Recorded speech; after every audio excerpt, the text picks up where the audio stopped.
Ha? Ha? Sure lang. Ha? Nanonood lang kami ng dito. Ano? Nanonood lang. Ano? Pinagmamasdan na. Vlog na ito. Ay. Ang vlog na ito ay pupunta kami sa LU. At lalagyan namin ng patis ang panty ni Shirley. So yun guys, grabe yung trauma ko.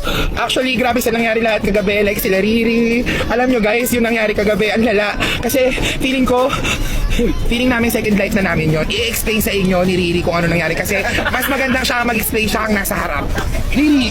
Guys, di ako mapagsalita ngayon kasi trauma ako. I-explain sa inyo ni Merpek. Warning! Palilo ko nun eh. Ha? Palilo ko nun. Oo. Grabe, kasi. Ito naman natin kay Andrea, pati si Andrea. Oo nga. Explain natin.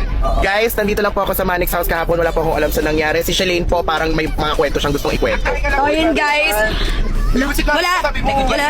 Good yan. So guys, nangyari nga sa amin kagabi is, nabunggo kami kasi huminto yung malaking truck.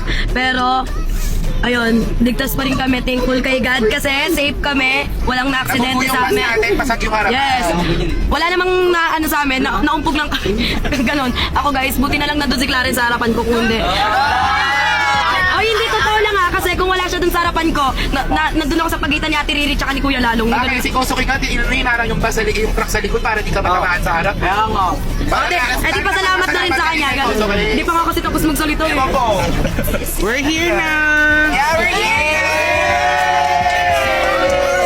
Ay. Ang lakas ng hangin dito, no? Pero mas malakas ang hangin. Baka kaya mo na akong sasabihin. Ha? Sasabihin ka na. Sasabihin ko.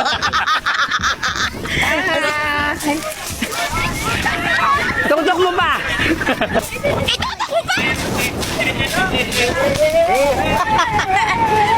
Tutok mo pa. Tutok mo pa! Hi guys, nandito kami sa Lain Eunice. Itutok mo pa. Tutok mo pa.